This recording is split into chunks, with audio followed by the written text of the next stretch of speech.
네, 이제는 뉴스 정면 승부 2부 시작합니다. 목요일 이 시간에는 정면 우먼 파이터 정우파 순서죠. 자, 날이 갈수록 정치권의 대립 양상 점점 더 거칠어져 가고 있는 것 같습니다. 자, 여야의 정치 현안에 합의하는 경우 참 보기 힘든데요. 정우파 이 시간에는 두 여성 정치인과 함께 자, 간격이 큰 여야 간의 큰 시각차 좀 좁힐 부분은 없는지 탐색해보는 시간으로 마련을 해봤습니다. 자, 김행 국민의힘 비대위원 나오셨습니다. 안녕하세요. 네, 안녕하세요. 네, 최민희 전 더불어민주당 의원 함께했습니다. 안녕하세요. 네, 안녕하세요. 최민희입니다. 네, 자 오늘 눈이 아주 예쁘게 내렸는데요. 두 분 여기 오시는데 큰 어려움 없으셨는지 모르겠어요, 김행 의원님. 저 앞에 걸어가시는 남자분이 넘어지셔갖고 아 그래요? 한참 웃었어요. 그러면 안 되는데 사실은. 오늘 눈이 좀 미끌미끌 하긴 하더라고요. 네. 오시는데 뭐 불편은 하시. 그분이 두 번이나 넘어지셔서. 두 번이나요? 아이고 한참 이런. 웃고 전 조심하고 그랬어요. 예. 낙상 조심하셔야죠. 최민희 의원님 어떠셨습니까? 저는 남양주에서 왔거든요. 아. 그래서 평소보다 1시간 일찍 출발했는데 차를 운전하셨어요? 네, 평소보다 10분 일찍 왔습니다. 아 그래요? 그러니까 오히려 안 막힐 줄 막혔네요. 알았는데 10분 예. 빨리 왔습니다. 아, 평소보다. 그러니까 오늘 같은 날에는 대중교통을 많이 이용하셔서 그런가 네, 보네요. 네. 예, 좋습니다. 자, 오늘 윤석열 대통령이 100명의 국민과 함께 국정과제 점검회의를 주재를 했죠. 예정 시간은 100분이었는데 150분 진행이 됐습니다. 생중계로 진행된 회의 주제가 이제 경제 민생, 지방시대 비전 전략 또 개혁 과제 이렇게 세 가지 주제로 했는데 오늘 국정과제 점검 회의 어떻게 보셨는지 김행 위원께서 먼저 좀 평가 좀 해주시겠습니까? 네, 일단 이제 이걸 가계로 비교하자면 가계에서 이제 가계부 올해는 어떻게 쓰겠다 해서 항목을 나누고 뭐 가족들끼리 이렇게 협의를 하고 빼고 넣고 뭐 하면서 그 가정이 어떻게 한 해를 지내겠다 이런 것을 보여주는 것과 같은데 사실은 이제 이것이 저 박근혜 정부 때도 그 국민들한테 가계부를 다 공개하자 해서 당시 이제 국민들을 앞에 놓고 하지는 않고 그 청와대의 직원들과 또 수석들 뭐 관계부처 장관 차관 뭐 직원들 모시고 했는데 그때는 이제 공개되지는 않았었어요. 이번에 차이점이 있다면 이제 공개돼서 공개된 장소에서 국정과제를 참여했다는 거 그것이 큰 차이죠. 모든 정부가 다 이렇게 그 매년 또 이렇게 점검을 합니다. 가계부 점검. 아마 문재인 정부에서도 했을 거예요. 네. 오늘 뭐 윤석열 대통령이 강조했었던 부분 가운데 제일 눈에 띄는 것이 이제 3대 개혁 과제에 대해서 노동, 연금 개혁, 교육 개혁 이 세 가지 개혁 과제에 대해서 필수다라고 얘기를 했고 노동 개혁 못하면은 정치도 경제도 다 망한다 이렇게 강조를 했어요. 개혁에 대해서 그래서 이제 개혁의 대상이 되는 사람들은 이게 반발이 좀 있을 텐데 이걸 정부의 인기와는 상관없이 이걸 추진해야 된다 이런 점을 강조한 것으로 봐야 되겠죠. 네, 원래 개혁이라는 것이 인기를 얻기 어렵죠. 네. 고통도 따르고. 근데 이제 세계적으로 복합 경제 위기 상황이고 또 지금 부채도 1,000조나 물려받았고 지난 정부에서 이제 워낙에 방만하게 재정 운영을 했기 때문에 재정 운영 기조가 완전히 바뀌지 않았습니까? 그래서 이제 건전 재정으로 해서 전체적으로 예산도 축소하고 하니까 상당한 고통이 좀 따르지 않을까 이렇게 생각은 듭니다. 그러니까 인기가 없을 수 있죠. 자, 최민희 의원님 오늘 어떻게 보셨습니까? 일단 구체적인 내용이 나온 게 아니기 때문에 큰 방향에 있어서는 동의되는 것도 많았습니다.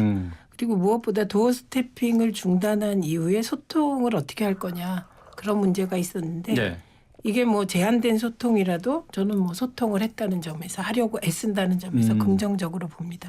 그리고 특히 그 연금 노동 교육 개혁에 대한 강한 의지를 보인 거는 크게 평가할 만한 거라고 생각합니다. 근데 이제 이런 것을 할 때 이게 다 갈등 사안이잖아요. 그러니까요. 연금 같은 경우는 국민연금 자체만 지금 뭐 이렇게 설왕설래하지만 사실은 군인연금이라든가 사학연금이라든가 공무원연금이라든가 이제 그 연금과 국민연금 사이의 불평등성에 대한 문제제가 굉장히 커요. 그런데 사실 박근혜 대통령이 이거 조금 해결하려고 애를 쓰셨 거든요. 네. 근데 문재인 정부는 그러니까 문재인 정부 하반기 3년은 거의 코로나와의 전쟁이었기 때문에 이게 제대로 못한 거 사실이거든요. 그렇죠. 예. 그래서 그 연금 개혁을 하겠다는 강한 의지 긍정적으로 평가하고요. 예. 노동 개혁은 이미 안이 나왔고 지금부터 사회적 논의가 들어가는 겁니다. 그래서 노동계에선 노동 계약이라고 하기 때문에 이게 이제 화물연대식의 강경 대응만으로는 해결되지 않기 때문에 이제 앞으로 어떻게 사회적 타협을 이루어가는 과정을 밟을 것인가 이게 중요하고 네. 교육은 그런 말이 있습니다. 아무리 뛰어난 대통령이라도 교육 개혁만은 예. 가능하면 피하려고 한다는. 예. 네, 그러니까 제 말씀은 하나하나가 다 갈등 사안이라 그러니까요. 의지는 긍정적으로 평가하고 예. 이게 앞으로 이제 어떻게 해 나갈지 예. 이제 그게 문제인 것이죠. 예. 네. 바로 이제 그 부분이 될 것 같아요. 지금 어쨌든 뭐 개혁이 필요하다는 데서는 원칙적으로 공감대가 있지만은 그 실질적으로 어떻게 이행해 나갈 것인가. 지금 뭐 윤 대통령은 이제 말씀하신 것처럼 노동 개혁과 관련해서는 이제 주 52시간제를 유연화한다 하는 얘기를 이제 내놨고요. 또 이제 건강보험과 관련해서 문재인 케어를 폐기해야 된다. 포퓰리즘 정책이었다라고 이제 비판을 했습니다. 탈원전 정책 역시 폐기하고 원전 가동을 정상화하겠다라고 밝혔고요. 자, 이 윤 대통령의 최근 행보, 개혁과 관련된 과제들과 연결이 돼 있다고 봐야 될 것 같은데 최민희 의원님 어떻습니까? 뭐 개혁 근본적으로 동의는 하지만은 구체적인 실천 방안에 있어서는 문제가 있다 이렇게 보시는 거죠? 아니죠. 아까 제가 연금 노동 교육은 이제부터 사회적 대타협이 아니면 안 되는 일이다. 그 말씀 드린 거고요. 그러나 개혁의 필요성은 있다. 바꿀 필요성 그 말씀 드린 거고. 예. 지금 문재인 그러니까 원전에 대해서도 참 이게 지금 세계적인 추세가 이게 원전 강화는 아니지 않습니까? 네. 그리고 뿐만 아니라 지금 핵융합 발전소 얘기가 나오는 상황이라 이거는 조금 근본적인 것도 검토를 해야 될 것이다. 그리고 문재인 정부가 원전을 폐기한 것처럼 얘기할 때 참 당황이 돼요. 문재인 정부 원전 정책이 60년이에요. 60년. 그리고 원전 폐기했다고 하는데 사실 그 문제가 됐던 원전 하나 그건 뭐 법원에서도 문제 삼았던 그 원전 하나 지금 그것도 조기 폐쇄라고 하는데 하여튼 그거 가지고 지금 그러는 거거든요. 그래서 이 부분은 너무 긴 토론이라 할 거 없고 문재인 그렇죠. 케어에 대해서만 좀 말씀드리면 저는 그 건보 개혁을 얘기할 때 방향 잡는 게 중요한 것 같은데요. 보장성 축소를 얘기하시던데 그거는 개혁이 아니다. 왜냐하면 문재인 케어가 하늘에서 떨어진 게 아니고요. 우리나라 건보의 역사와 같이 있는 거고 정확히 얘기하면 문재인 케어는 박근혜 대통령의 4대 중증보험 비급여율을 강화한다는 정책 위에 있었던 겁니다. 그래서 예를 들면 그 과정에서 초음파나 MRA를 의사 재량으로 조금 확대해보고 이런 거라 문재인 케어 자체를 문제 삼는 게 잘 이해가 안 갑니다. 이게 그래서 우리나라 건강보험 이 역사를 부정하는 것이고 이 보장성 강화는 역대 대통령 모두가 보장성을 강화하기 위해 노력해왔고 우리가 가난할 때 시작했던 건보가 이제 세계 10대 강국이 되다 보니 보장성이 많이 확대됐고 보장성 확대 대통령이 말한 20조 있잖아요. 문재인 정부 5년 동안 20조가 보장성 강화에 들어갔는데 건보 재정이 파탄났다는 식으로 말씀하셨는데 사실과 다릅니다. 사실과 다르다고요? 그 20조가 하늘로 간 게 아니고 국민들의 의료비가 준 거예요. 국민들 의료비를 대신 세금으로 내줬다는 얘기잖아요. 가계 의료비가 준 거죠. 그리고 파탄 아닌 게 문재인 정부 초기에 건보 그 적립금이 20조였습니다. 지난해 건보 적립금 20조 그대로 남아 있었어요. 그러니까 파탄이라고 얘기하기 힘들죠. 그다음에 지난해 건보 재정이 2조 8천억 흑자입니다. 그러니까 이게 저는 고칠 게 있겠죠. 근데 저는 이게 정확한 자료를 대통령께 정확히 보고했으면 좋겠다. 실무자들이 이 말씀. 고칠 건 전 이런 거라고 생각해요. 사무장 병원을 만들어서 사기 요양급여를 만드는 부정수급. 이런 거 발본색원 해야겠죠. 그리고 건보 체계가 잘못돼서 자산이 100억 정도 있는데 어디에 취직해서 월급을 200만 원, 250만 원 받으면 이게 건보료를 7만 원밖에 안 냅니다. 최저임금 수준이니까. 이런 건보 체계 의료보험 체계를 바로잡는 이런 거 필요할 것 같고요. 그다음에 뭐 행위별 수가 문제라든가 그다음에 실손보험에 따른 건보 재정 지출 그리고 의료 서비스 체계 예를 들면 고혈압 당뇨가 있을 때 동네 병원 가도 되는데 굳이 대학병원 갔을 때 지출되는 의료비 이게 연간 거기서 낭비된다고 추정되는 액수가 20조 30조거든요.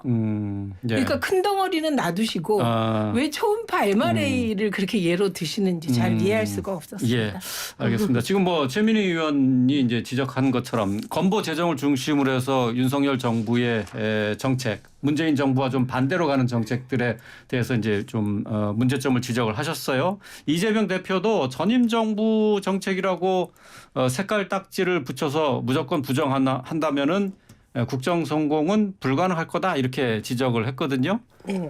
김행 비대위원님 어떻게 기본적으로 들으셨어요? 이제 정부가 이제 그 문재인 정부는 이제 진보 정권이고 때문에 이제 그 개인의 소득을 올려서 그 소득주도 성장을 이제 그 기치로 내걸었던 정권이고 저희는 이제 민간주도 성장을 하겠다. 그러니까 정책의 방향이 상당히 다르죠. 이 개혁이 굉장히 어려워요. 제가 그 박근혜 대통령 시절에 청와대에 있었을 적에 그때 예를 들자면 지하철 적자가 엄청났습니다. 그래서 65세 이상의 무료 그 승차 있지 않습니까? 그거를 단계별로 한 살씩 올리기로 이렇게 결정을 했는데 실질적으로 국민적 저항이 너무 커서 사실 그게 못했어요. 그걸 대통령께서 굉장히 아쉬워했어요. 그래서 사실상 이거 국가 재정이 빚으로 가면 이게 미래 세대에 다 부담이거든요. 그만큼 제가 개혁이 어렵기 때문에 사실은 이제 이것을 국민적인 합의로 이끌어내는 것이 굉장히 중요하다고 보고요. 이제 우리가 그 수치를 어떤 것을 쓰는지는 잘 모르겠지만은 그 박근혜 대통령 때 4대 중증보험 그걸 실시 처음 했습니다. 그래서 암 환자들한테 굉장히 도움이 됐죠. 이후에 이제 문재인 정부에 들어와서 이용과 그 임용과 성형을 제외한 대부분의 그 의료 체제에 대해서 건강보험을 적용하는 것으로 더 확대됐습니다. 그러므로 인해서 그 상태로 가면 정부 발표에 따르면 2040년도에 누적 적자가 678조에 이른다라는 것이 공식적인 발표예요. 그래서 이런 식의 그 누적 적자로서는 더 이상 의료비가 그 파탄난다라는 것이고 사실상 전부 다 지금 그 의료비를 내고 있는 그 보험료가 올라가고 있어요. 그렇죠. 계속해서 매년 올라가고 있고 그래서 이제 그것에 대해서 대통령께서 이렇게 말씀하시더라고요. 이것을 정의롭게 도덕적으로 바꾸겠다. 그래서 이제 그것은 어떻게 바꾸실지 이제 시작이니까 어떻게 도덕적으로 또 정의롭게 설계를 하시는지 좀 두고 보셨으면 좋겠고요.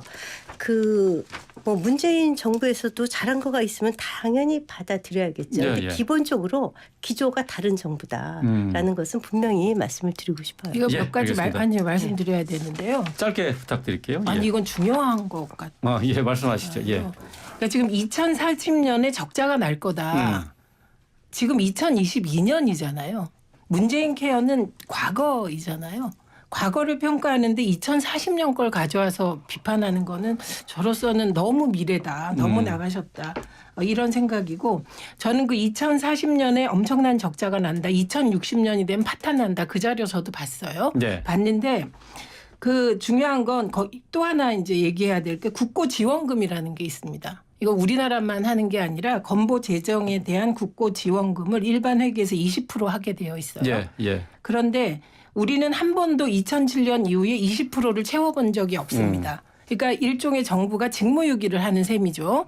그런데 15년간 이 액수가 32조입니다. 그러면 지금 2040년이면 앞으로 28년 후잖아요. 이게 거의 이 32조 합치면 100조 가까이가 되는 거예요. 그래서 그런 것을 계산했을 때 파탄인가라고 그 전문가에게 묻고 싶었습니다. 그리고 건보 인상률도 문재인 정부에서 2.7% 올렸거든요.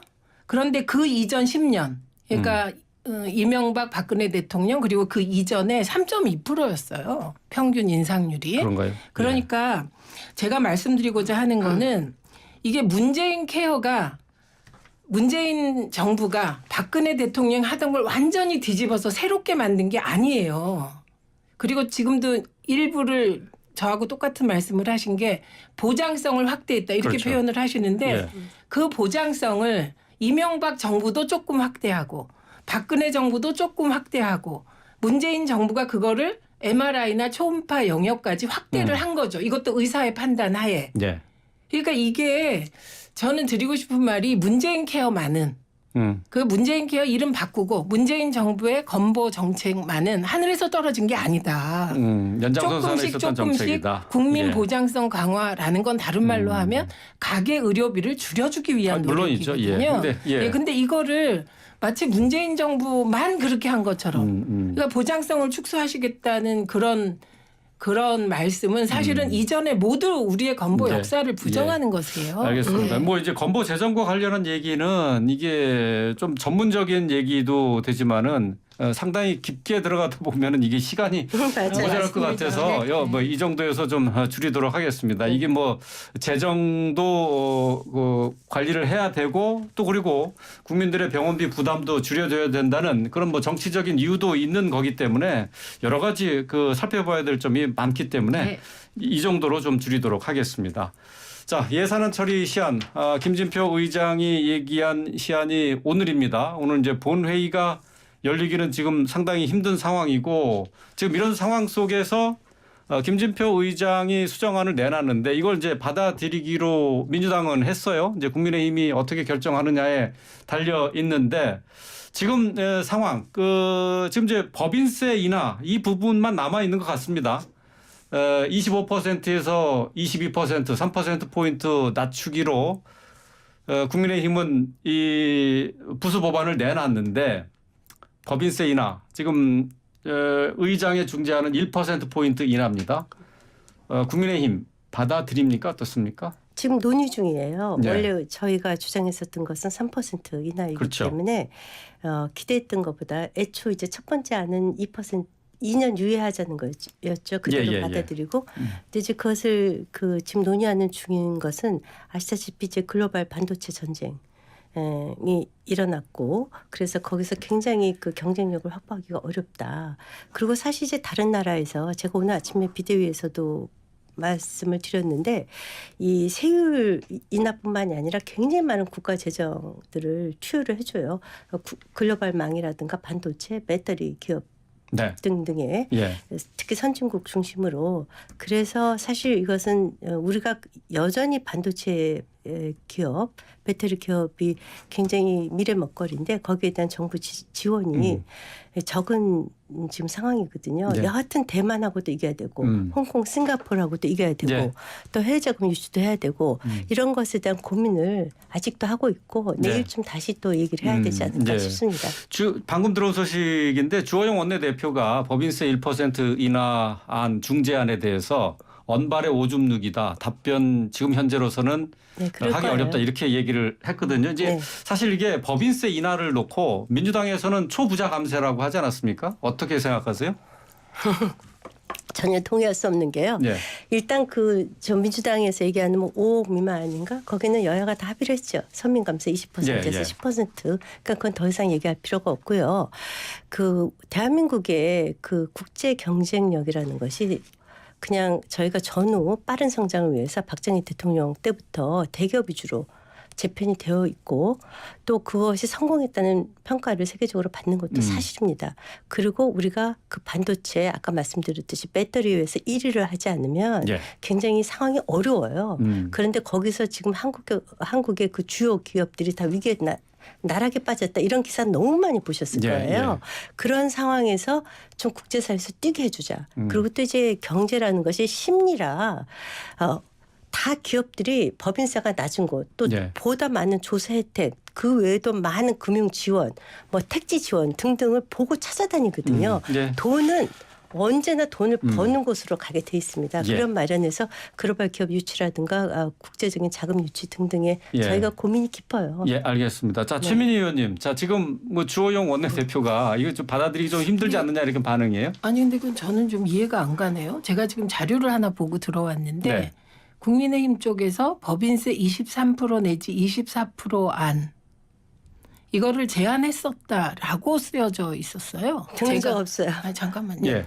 제가 지금 한겨레 사설을 보고 왔는데 이런 애초에 안이 그런 중간에 안이 논의 과정에서 예. 이런 안도 나왔었다. 예. 그래서 그러면 받을 수 있을까 이렇게 생각했는데 지금 그 언발의 오줌 누기라는데 안 받겠다고 하지 않잖아요. 그러니까 지켜보겠습니다. 그건 예. 뭐 예. 민주당이 좋아서 1%뭐 낮추는 안을 받은 거 아니고 국회를 돌아가게 하기 위해서 그런 건데 예. 어쨌든 원론적으로 얘기하자면 끝이 없을 텐데 세전 3천억 원 이익을 내는 기업이에요. 그러니까 이게 80 내지 90개죠.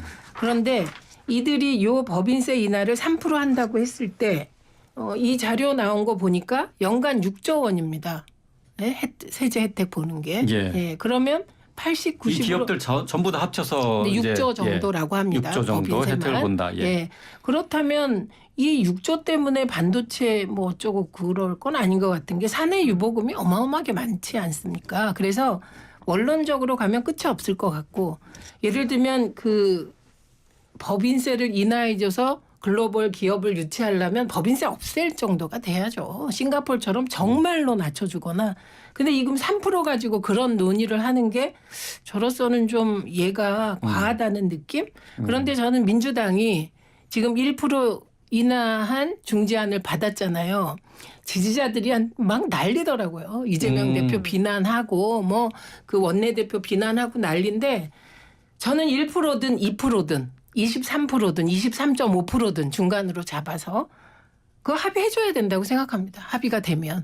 네, 법인세 1% 1.5% 가지고 계속해서 국가가 이렇게 국회가 멈춰지고 그리고 정치가 불안한 것보다 국민들 보시기에 합의하는 게 더 이익이다. 국민들께 이렇게 생각을 하고 그리고 이재명 대표와 박홍근 대표가 1% 안 그것도 의장 중재안이잖아요.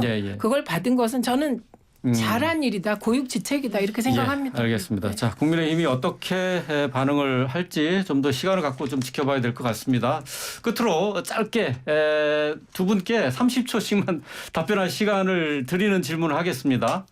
자, 지금 이제 김경수 전 경남지사 가석방을 원치 않는다는 불언서를 냈는데 말이죠. 이번 사면에 포함이 돼야 될지 포함을 시켜야 될지 또 복권까지 염두를 둬야 될지 그 부분에 대해서 짤막하게 두 분의 의견 듣고 마무리하겠습니다. 김행 의원님. 이분은 일단 사면을 본인이 원치 않는다라고 이미 제출을 했어요. 그랬고 그것은 뭐 대통령의 고유 권한이니까 그것도 참조하겠죠. 이분이 무죄라고 주장하시는데요. 이분이 유죄를 받을 때 대통령은 문재인이었고 검찰총장은 김호수였고 법무부 장관은 박범계였고 대법원장은 김명수였습니다. 예, 알겠습니다. 우리 정권에서 무죄를 주고 유죄를 주고 한 것이 아니라 이분이 그 노무현 대통령의 마지막 비서관이라고 하는데 문재인 정부에서 다 내린 유죄예요. 최민희 의원님.